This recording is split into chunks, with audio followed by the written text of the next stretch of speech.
O Expresso tem uma nova subscrição que lhe dá acesso completo ao The New York Times, com atualidade, jogos, culinária e muito mais. E ainda aos conteúdos exclusivos da SIC Notícias, incluindo o Direto Vertical, a nova e inovadora emissão que se adapta ao seu smartphone. Subscreva em expresso.pt/digital. Expresso. Liberdade para pensar.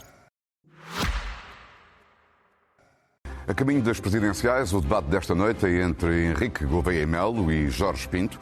O sorteio determinou que o primeiro a falar seja Gouveia e Melo. A última palavra do debate será de Jorge Pinto, candidato apoiado pelo LIVRE. Muito boa noite, bem-vindos aos dois.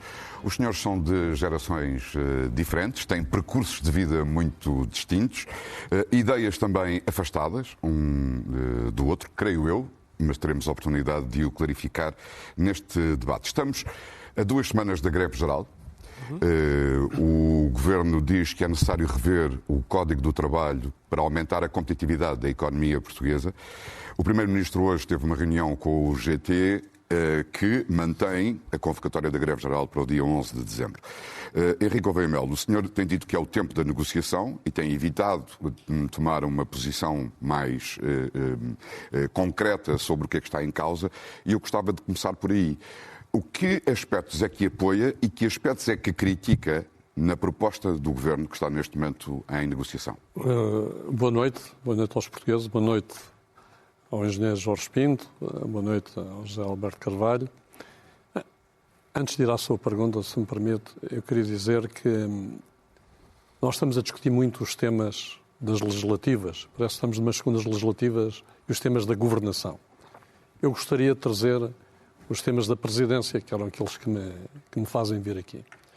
Eu, para dizer que acho que o meu contributo nestas eleições é de uma proposta que me parece que vai contribuir para a segurança do país, fruto do meu conhecimento internacional e da minha experiência, para a estabilidade do país, fruto do meu distanciamento do jogo político ou partidário, e também uma forma de impulsionar a mudança, que eu julgo que também é importante.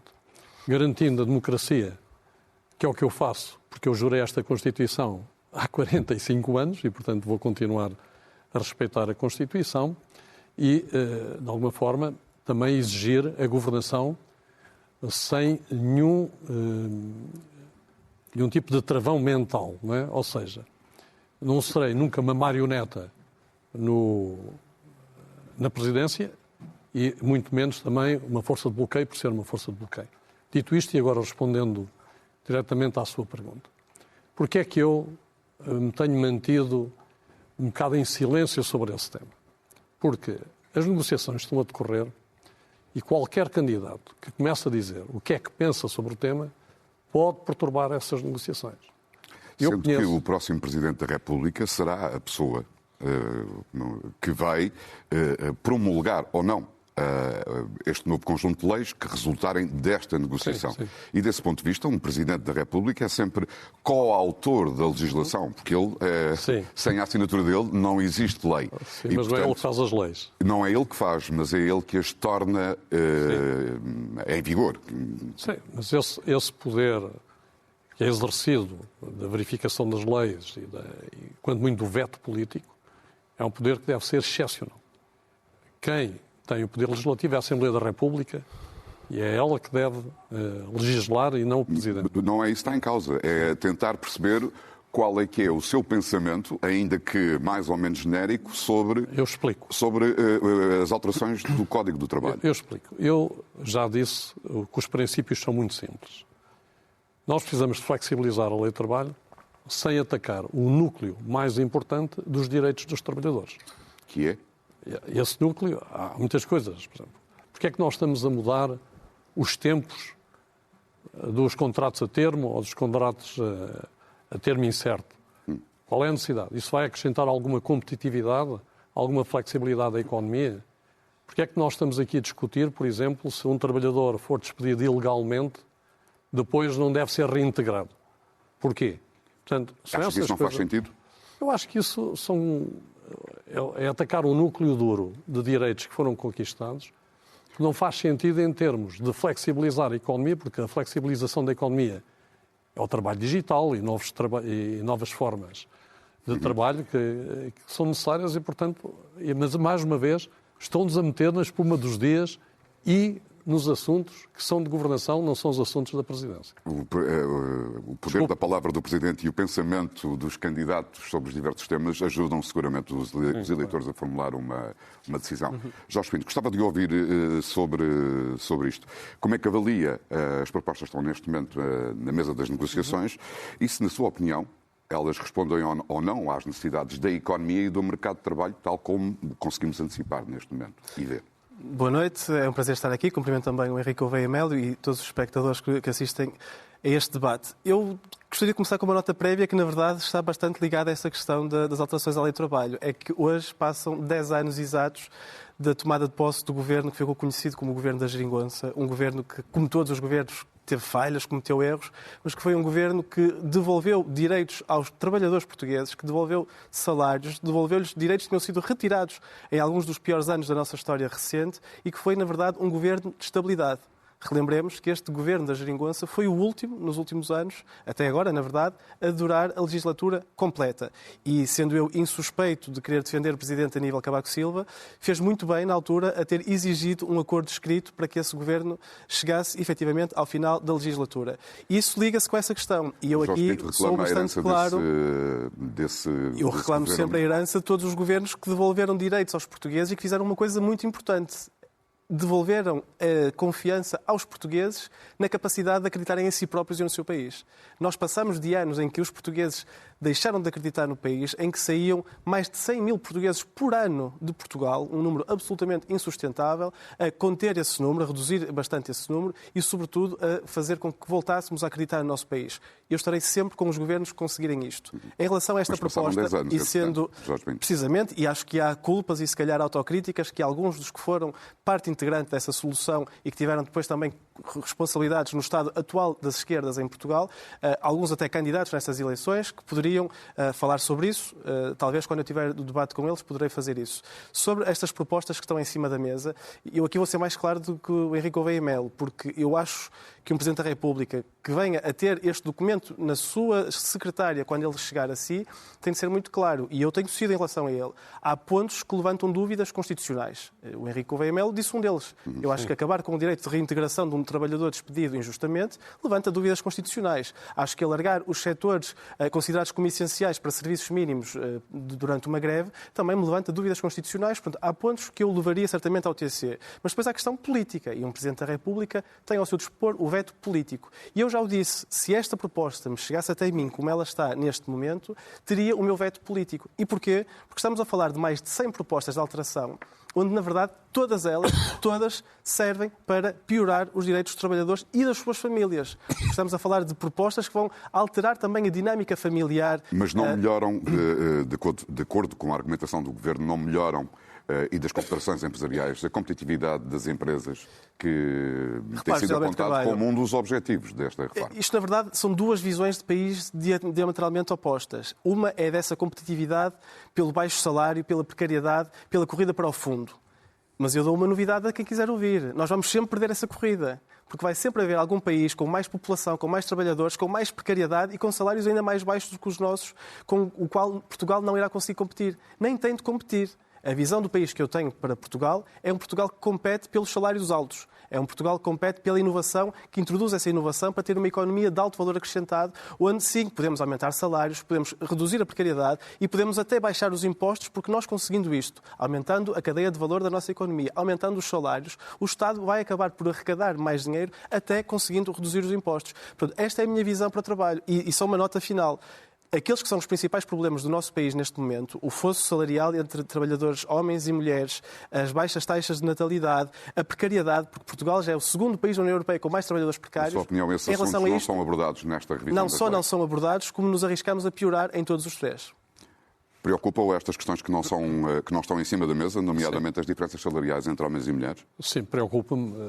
Eu já fiz, aliás, já alertei para isso e de alguma forma concordo com o engenheiro Jorge Pinto quando diz que nós temos que ter uma economia de maior valor acrescentado, que introduza conhecimento e tecnologia para pagar melhores salários.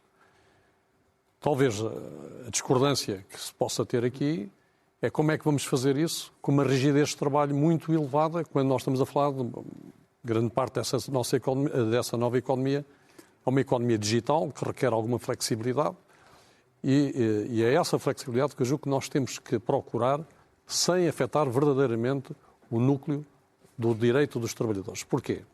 Porque nós precisamos de fazer uma economia de elevado valor acrescentado, mas com coesão social. Se não tivermos coesão social, a própria economia se vai deslaçar, é uma questão de tempo. E por isso acredito verdadeiramente que temos que impulsionar um bom equilíbrio. E é por isso que eu ainda não quero dizer o que é que realmente faria, porque quero que esse equilíbrio seja conseguido na concertação social, que é o espaço onde ele deve ser atingido. Vamos falar dessa modernização da economia, porque há processos que estão em curso e que são imparáveis em todo o mundo, nomeadamente a revolução da robotização e da inteligência artificial. Jorge Pinto, corrija-me se estiver errado, o senhor é coautor de uma tese publicada em livro sobre o rendimento básico incondicional. Perante os estudos que são conhecidos, que antecipam a extinção de milhões de postos de trabalho em todo o mundo e profissões inteiras por causa da inteligência artificial, pergunto-lhe, defende que o rendimento básico incondicional seja um dos caminhos para o mercado de trabalho ou do não trabalho no futuro? Defendo que deva ser testado. Isso é o ponto de partida para qualquer política pública. Repare, José Alberto Carvalho, eu sou um homem de ciência. Eu sou um homem de números e de dados. Eu gosto que as políticas públicas sejam feitas com base na ciência, com base nos dados e com base nas experiências que nós podemos fazer. Eu sou um grande defensor que, sim, se teste o rendimento básico incondicional. Há várias experiências noutros países, muito diversas entre si, em países africanos, países europeus, países do continente americano. Aquilo que eu gostaria para Portugal, e precisamente para essa transformação, e até sendo cético em relação a esses milhões de trabalhos que poderão ser extintos, veremos, é um bocadinho aquela ameaça que vem com todas as novas ondas de inovação tecnológica. Aquilo que me parece essencial nessa discussão são duas coisas. A primeira é dizer, afinal, que trabalhos é que vale a pena manter, que trabalhos é que nós podemos perder para a automação.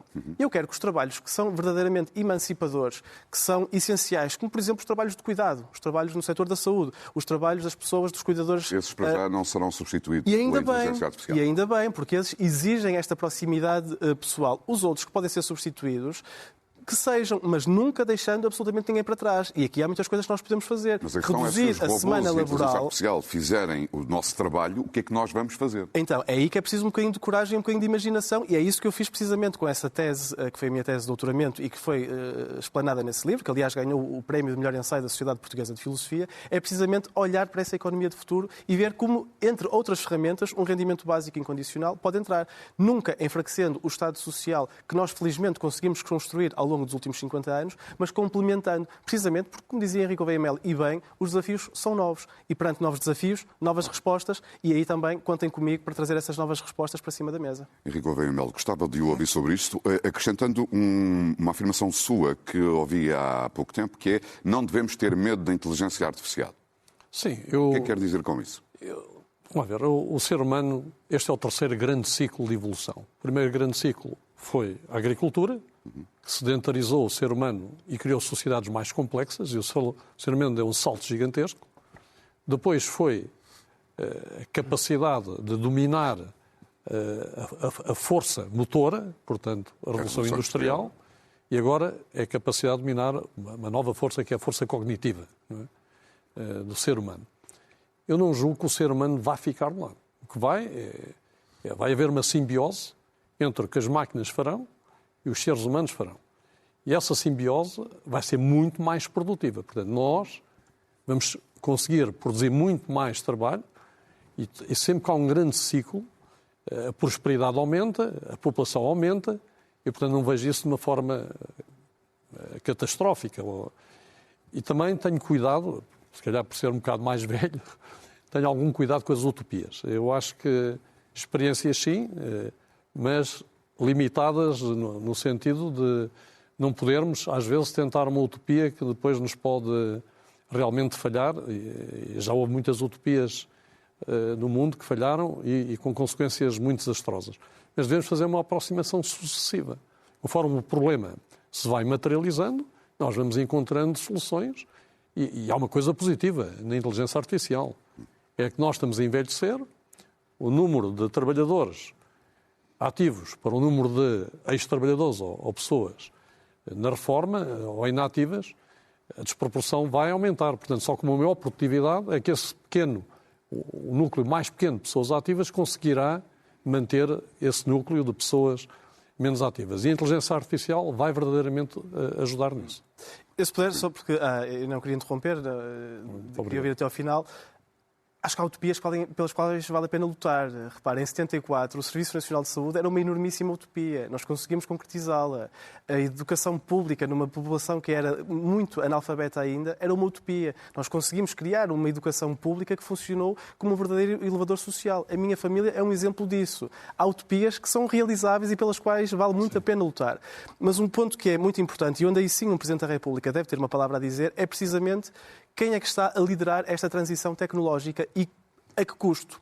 Nós não podemos aceitar, um Presidente da República Portuguesa não pode aceitar que esta transição tecnológica seja decidida por pessoas como Elon Musk, que seja decidida completamente ao arrepio dos interesses da população. Mas o que é que pode fazer o Presidente da República de Portugal? Olha, há uma ferramenta que até foi criada pelo Presidente Jorge Sampaio, que se chama o Grupo de Arraiolos, que na verdade junta os Presidentes da República sem poderes executivos a nível europeu para discutir as temáticas da atualidade e de interesse para os países. Essa transformação tecnológica, essa adaptação às novas tecnologias que aí estão a chegar, é um dos temas que tem estado em cima da mesa e que deve estar mais. E eu, enquanto Presidente da República, quero muito trazer isso para debate, porque isto tem consequências muito reais na nossa vida, não só ao nível da inteligência artificial, mas também ao nível, por exemplo, dos algoritmos. Algoritmos que estão cada vez mais alimentados pela extrema-direita, que fazem com que muitos pais e muitas mães estejam preocupadíssimos por verem os seus filhos de 8, 9, 10 anos a chegar a casa e a cantar canções racistas e xenófobas com comentários que nunca ouviram em casa.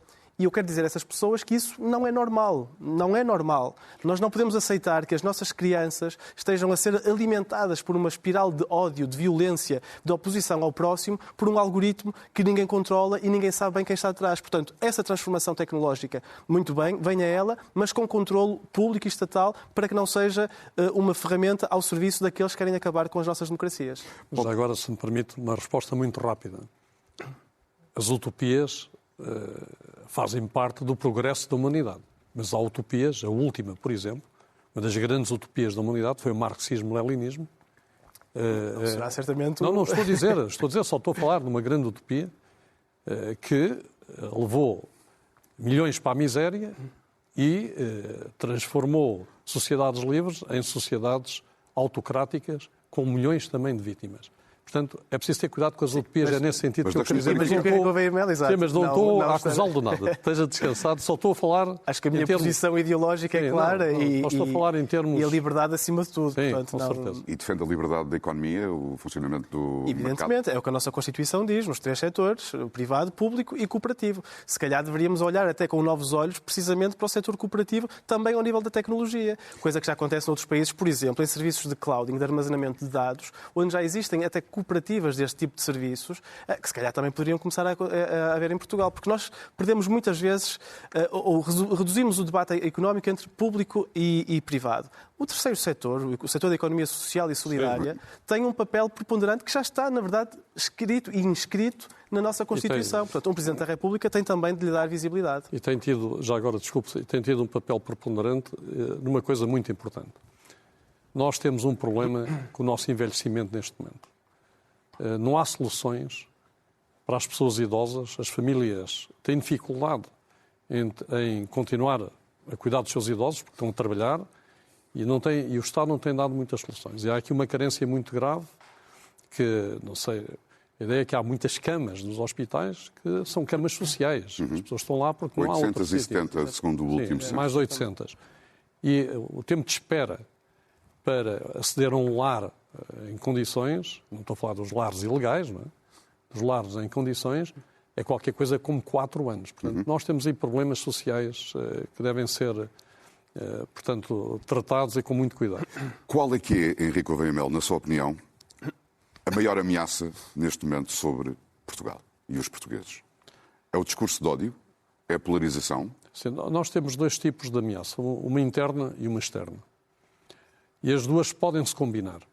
Na ameaça interna, eu julgo que o ódio, a divisão da nossa sociedade, ou a fratura da nossa sociedade, pode-nos criar graves problemas, não só ao desenvolvimento, mas também à destruição, no limite dos limites, à destruição da própria democracia. Mas parece-lhe que ainda é possível travar essa extremização e essa polarização fraturante da sociedade portuguesa? Eu acho que é possível. É possível porquê? Porque os partidos tradicionais que perderam eleitores para os extremos, o que devem fazer... Estamos a falar do Chega, sobretudo neste momento, porque os outros extremos, como se viu, quase que desapareceram do mapa legislativo, pelo menos. Mas os partidos tradicionais devem fazer uma autorreflexão. Porquê é que isto está a acontecer? Que respostas é que nós não estamos a dar à população? Porque não é a população que está errada. São respostas que não são dadas à população é que fazem com que a população se desvie para um lado ou para o outro. E nós temos uma economia e um sistema que está estagnado há muito tempo. Desde 2008 temos quase 20 anos de estagnação e de não respostas à população. Isso fez com que... Está a falar do ponto de vista económico ou do ponto de vista de respostas sociais? Estou a falar de todos os pontos de vista, porque o económico também influi, evidentemente, com certeza, nas respostas sociais. Isso fez com que a população esteja, de alguma forma, desiludida com a política tradicional. E isso cria uma oportunidade, evidentemente está a ser aproveitada por partidos mais Mas como é que o Presidente da República pode intervir aí? O Presidente da República é uma voz de moderação e de estabilização do sistema. E, no fim, até é o guardião do próprio sistema democrático. Marcelo Rebelo de Sousa tem procurado fazer isso em muitas circunstâncias, na sua opinião, ou não? Eu julgo que... Eu não gosto de comentar a atual presidência, porque eu acho que Eu sei, eu só lhe coloco a pergunta porque coincide com este período de ascensão do Chega. É disso que estamos a falar. Eu tenho a sensação que eu tenho, e sem querer alongar no comentário, não sou sequer comentador, não é? É que o Sr. Presidente tentou fazer o melhor que podia, mas as circunstâncias e os tempos também não são fáceis, não é? Há um extremismo que também vem de fora para dentro, portanto o tal perigo de fora para dentro também. Mas que também tem a ver com esse extremismo da sociedade, da divisão fraturante e em ruptura de vários setores. Jorge Pinto, gostava de ouvir sobre isto também. Sobre as ameaças. Parece-me evidente que há uma grande ameaça à nossa própria República. Aliás, há um outro candidato presidencial que disse na Casa da República, na Assembleia da República, que quer acabar com a mesma. Essa ameaça é clara, mas ela, na verdade, é nacional e internacional, porque nós temos uma internacional reacionária que está muito bem articulada, da qual a extrema-direita portuguesa faz também parte e à qual nós temos de ser capazes de dar respostas e confrontar. Porque eu percebo os portugueses que estão desiludidos e que estão tentados a aderir a estes projetos antidemocráticos. Eu percebo a desilusão e eu quero falar a essa desilusão e dizer-lhes que ela deve ser colocada no serviço da defesa do nosso país. Esta ideia de que a fraternidade em Portugal se está a perder é problemática. Nós não podemos ter familiares que deixam de se falar porque discordam politicamente. Nós não podemos ter colegas de trabalho que se chateiam para sempre porque discordam politicamente. Isto não acontecia antes, não pode acontecer agora. Sim. E é por isso que eu acho que há uma certa clareza que eu tenho trazido para este debate que me parece importante e que eu gostaria também de ouvir o Henrique Gouveia e Melo falar, em temas como, por exemplo, uma revisão drástica da Constituição feita apenas à direita. Eu acho que é importante que quem quer ser o próximo Presidente da República tenha uma posição clara sobre isto. A indigitação de um Primeiro-Ministro dependente dos resultados eleitorais. Eu tenho sido muito claro sobre isto. Ou até um outro assunto que me é bastante caro. E qual é que é, onde é que gostava de ouvir uma clarificação por parte do seu oponente? Caso haja essa tentação de uma revisão drástica à Constituição apenas à direita e à extrema-direita, portanto, apenas a um lado do espectro político, qual seria a sua posição e o que faria numa digitação de um qualquer candidato, dependendo dos resultados. Porque nós temos ouvido outros candidatos com posições contrárias. Eu tenho sido muito claro na minha posição, também a posso dizer depois, mas eu gostaria que Henrique Gouveia e Melo fosse também claro, porque estes são desafios também à nossa democracia e à nossa República. Aceitaria, enquanto Presidente, uma revisão da Constituição que não envolvesse a esquerda ou representantes da esquerda de alguma forma? É esta a pergunta. E que seja drástica, exatamente. Algo que aconteceu na nossa história. Nunca houve uma revisão apenas à esquerda, portanto, seria algo absolutamente único e que não foi discutido em eleições legislativas. É importante acrescentar. Eu acho que isso não seria desejável. No entanto, quem faz a mudança da legislação é a Assembleia da República e o Presidente tem poderes limitados. O Presidente tem que respeitar verdadeiramente a Constituição e os poderes que a Constituição determina para a Assembleia da República. Eu, de facto, não gostaria de estar nesse papel. E julgo que não vai acontecer. Não gostaria de estar nesse papel e não vai acontecer. No entanto, terei que respeitar sempre a própria Constituição que eu juro. Não é? E eu estou muito contente e satisfeito com a Constituição atual. Acho que serve perfeitamente. Não há necessidade de revisão. Também estou, completamente. E que... Nem de alteração da distribuição de poderes entre os diversos poderes e órgãos de soberania. Não, pelo contrário. Os pesos e os contrapesos estão lá todos e não há necessidade de fazer grandes alterações. Há aqui, e é essa clareza que eu tenho trazido para o debate, um poder que está na Constituição, que é, na verdade, o poder da dissolução da Assembleia da República. E aquilo que eu tenho dito, com toda a clareza possível, é que se houver essa tentação, não tendo o assunto passado pelos portugueses em eleições legislativas, eu usaria esse poder. Sei que é um poder que é para ser usado com parcimónia. Uma dissolução da Assembleia da República não deve servir... Exatamente. Já tivemos na história recente. Usado com parcimónia. Não deve ser nunca uma sanção a um governo. Não deve ser nunca uma sanção a um governo. É, na verdade, e é por isso que um Presidente da República tem de ser eleito com mais de 50% dos votos, é um compromisso que se faz com os portugueses. E esse é o compromisso que eu faço com eles. Se houver essa tentação de uma revisão drástica da Constituição, não tendo passado por eleições legislativas, não tendo os portugueses tido a oportunidade de se pronunciar sobre ela, precisamente porque eu quero que um Presidente da República, e eu serei um contrapeso democrático, então eu iria dissolver a Assembleia da República. E é esta clareza que eu gostaria que estivesse em cima da mesa, porque não é um cenário hipotético, é um cenário possível. Eu vou-lhe responder de forma muito rápida, porque já respondi isso num artigo que fiz, em que disse que um dos cenários que punha para a dissolução da Assembleia da República era uma quebra do contrato feito nas eleições gravíssima. E, portanto, fazer uma tentativa de revisão. Poderia ser? Fazer uma tentativa de revisão à revelia de se ter dito o que é que se pretendia, acho que pode entrar... Fico contente. Era essa clareza que eu gostaria mas eu sempre ouvir. fui claro. As pessoas é que acham que eu não sou e tentam fazer pensar... Já há pelo menos 2 candidatos que assumem essa clareza, portanto gostaria que estivesse em cima da mesa também nos outros debates. Tivemos hoje alguns desenvolvimentos com o processo da Operação Marquês. José Sócrates anunciou esta tarde o novo advogado para o representar no julgamento que está a decorrer, e esse advogado pediu ao Tribunal que lhe conceda 5 meses e meio para se inteirar do processo. A juíza rejeitou e marcou o reinício do julgamento para o dia 6 de janeiro. Almirante Gouveia Melo, acha que alguma vez será feita justiça? Olha, eu acho que tem que ser feita justiça. E agora, demora o tempo que demorar, tem que ser feita justiça. Se não for feita justiça, estaremos numa situação de descrédito absoluto do nosso sistema de justiça, com consequências graves para a própria credibilidade e a segurança que a justiça nos deve dar a todos. 11 anos, desde a detenção no aeroporto do ex-primeiro-ministro José Sócrates, o tempo da justiça é em si próprio um elemento de justiça ou injustiça? Eu já disse, eu já fiz essa declaração, que mais de 10 anos para julgar um caso é excessivo, referindo-me a este caso. A justiça tem uma parte material, que é o que é que aconteceu, e uma parte processual. O peso da justiça processual na nossa legislação sobre a parte material é muito elevado e depois conduz a estes resultados, que são negativos para a própria justiça. Algum destes processos desta natureza ajudam a fazer as pazes dos portugueses com as deficiências ou as fragilidades da nossa vida em sociedade? Não, todos estes processos, a sensação de justiça e de segurança que a justiça dá aos portugueses todas é fundamental. A interferência política também na justiça é péssima. A interferência da justiça na política também é péssima. E nós devemos ter uma justiça célere, porque só a justiça célere é que é a justiça. Mas andamos há muitos anos a dizer isto. Mas eu propus, logo no meu manifesto, propus fazer uma revisão forte da justiça. E essa revisão tem que ser com os atores todos, que fazem parte do sistema de justiça, e se eu for Presidente, é isso que eu vou tentar promover. Jorge Pinto, gostava de ouvir sobre isto. Acha que já foram apresentados mais de uma centena de recursos? Eu já perdi a conta também, de vez em quando é preciso atualizar neste processo, marcado por muitas contingências.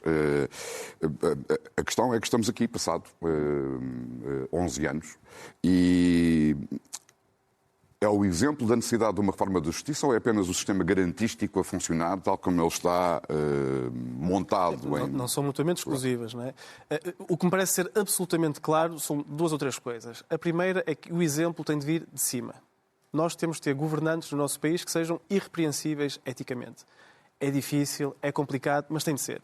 O exemplo tem de ser dado por aqueles que querem governar o país. São eles que têm de mostrar aos portugueses e às portuguesas que a ética republicana vale alguma coisa. São eles que têm de mostrar que ser sério, que ser intocável na sua seriedade é um exemplo que se quer dar ao país. Este é o ponto primeiro. O ponto segundo, e sempre com as devidas distâncias, porque um Presidente da República não se pode imiscuir naquilo que é os tempos e os poderes judiciais, mas parece-me insustentável estarmos há mais de 10 anos num processo. Do mesmo modo que me parece insustentável, 2 anos depois, já mais de 2 anos depois da Operação Influencer, continuarmos sem um grande avanço na investigação. Um processo que, neste caso, levou à queda de um governo, à queda da Assembleia da República e à convocação de novas eleições. Estas coisas não podem ser feitas de ânimo leve. E parece-me muito claro, e eu vou ser também muito claro nisto, que a separação de poderes consagrada na Constituição da República tem de valer em todos os sentidos. Se o poder político não pode, e não pode mesmo, imiscuir-se no poder judicial, o poder judicial não pode querer ser um ator político. Seja quem for quem estiver no governo. É difícil seja quem for o governante. Portanto, é difícil, mas é o nosso desafio. E essa, sim, pode ser uma grande missão de um Presidente da República e será a minha. É reformar o sistema de justiça, é ter a garantia, porque um Presidente da República é também ouvido e tem de concordar com a nomeação de quem é o Procurador-Geral da República. Portanto, essa nomeação tem também de ter em conta a vontade de quem vier a ser, ou de quem for o Procurador-Geral, de revisão e de controlo daquilo que é o seu poder e o poder judicial do nosso país. Porque, caso contrário, estamos a judicializar a nossa política e isso certamente não é bom para a República Portuguesa. Ainda vou dar a palavra final, mas Henrique Gouveia Melo, numa entrevista hoje ao fim da tarde aqui na CNN Portugal, José Sócrates, precisamente, o ex-primeiro-ministro, declarou o apoio à sua candidatura, dizendo que não o conhece pessoalmente, que nunca falou consigo, mas que lhe parece que é a pessoa dos candidatos que neste momento se apresentam aos portugueses como o único que pode impedir a extrema-direita de chegar ao poder. Fica satisfeito ou incomodado com este apoio, assumido pelo próprio José Sócrates, dizendo que se calhar ele não vai gostar que eu declare o apoio a ele? O engenheiro José Sócrates votará em quem desejar. Eu não tenho nada a ver com isso. E essa pergunta parece-me uma pergunta até provocatória e uma pergunta deslocada neste debate. Eu gostaria de falar de um assunto que não foi falado aqui. Mas deslocada porque... Deslocada porque dá a sensação que eu tenho alguma relação com o engenheiro José Sócrates. Não, ele disse que não. Ainda bem que ele disse que não. Mas, desculpa, isso para mim é espuma dos dias e é politiquice. E não gosto sequer de estar a perder o tempo, que já é escasso, sobre isso. Mas deixe-me dizer uma coisa. Nós não discutimos aqui um assunto muito importante. Não discutimos muitos. Sim, mas há um assunto muito importante. Está neste momento a acontecer uma evolução em termos do conflito na Europa que pode ter implicações fortíssimas para Portugal e para o nosso futuro coletivo. Mas vamos ter de aguardar a conclusão dessas negociações também. Não, mas era há muita para coisa... ter sido amanhã, ainda estamos... Mas eu preferia ter discutido isso, a saber que o senhor engenheiro José Sócrates vota no A, no B ou no C. Que isso a mim não me diz nada. Mas, obrigado. Muito bem. Henrique Gouveia Melo, também não... Enfim, ninguém manda em ninguém, nem ninguém decide quando é que os outros falam. A partir do momento em que não se importa de eu mostrar o meu incómodo. E tem toda a legitimidade para o fazer. Também não se importa que eu lhe faça a pergunta, porque a informação está disponível no espaço público. Sim, mas acho estranho que me façam essa pergunta. Mas pronto, muito obrigado. Faria a pergunta ao Jorge Pinto se o José Sócrates tivesse declarado o apoio ao Jorge Pinto. Deixo-lhe, para equilibrarmos os tempos, a palavra final. Não, eu, na verdade, vou aproveitar este minuto final que tenho de Ambicionava o apoio do José Sócrates? De modo algum. Aliás, eu quando fui militante do Partido Socialista, ainda José Sócrates era secretário-geral, eu mandei um e-mail a dizer que não apoiava a sua recandidatura a secretário-geral. Portanto, estou perfeitamente de consciência tranquila e muito antes de todos os escândalos já eu me tinha afastado de José Sócrates enquanto militante socialista. Mas quero aproveitar a minha intervenção final precisamente para falar daquilo que é o assunto do dia e, se calhar, o assunto dos próximos anos para a nossa presença na União Europeia, para a nossa presença até na escala global. Nós estamos, neste momento, a assistir a uma negociação feita entre a Casa Branca e o Kremlin sobre os destinos e o futuro da Europa, no qual a Europa não é tida nem é achada. Nós tivemos, sobre esta proposta inicial, assumindo que é real, dos Estados Unidos, comentários de líderes de países como França, Roménia, Polónia. De Portugal não se ouviu uma única palavra. Portugal tem de ser capaz de ter uma voz ativa naquilo que é o seu destino, enquanto país europeu. E eu, enquanto Presidente da República, terei essa palavra. Acho que é insustentável termos um Primeiro-Ministro e um Presidente da República que, perante esta mutação, não têm nada a dizer. Jorge Pinto, muito obrigado. Só um esclarecimento. Optei por não trazer o tema da Ucrânia porque estamos à espera das negociações finais e iríamos especular sobre hipóteses que podem não se confirmar já amanhã ou nas próximas horas. Agradeço aos dois a vossa presença. O Expresso tem uma nova subscrição que lhe dá acesso completo ao The New York Times, com atualidade, jogos, culinária e muito mais. E ainda aos conteúdos exclusivos da SIC Notícias, incluindo o Direto Vertical, a nova e inovadora emissão que se adapta ao seu smartphone. Subscreva em expresso.pt/digital. Expresso. Liberdade para pensar.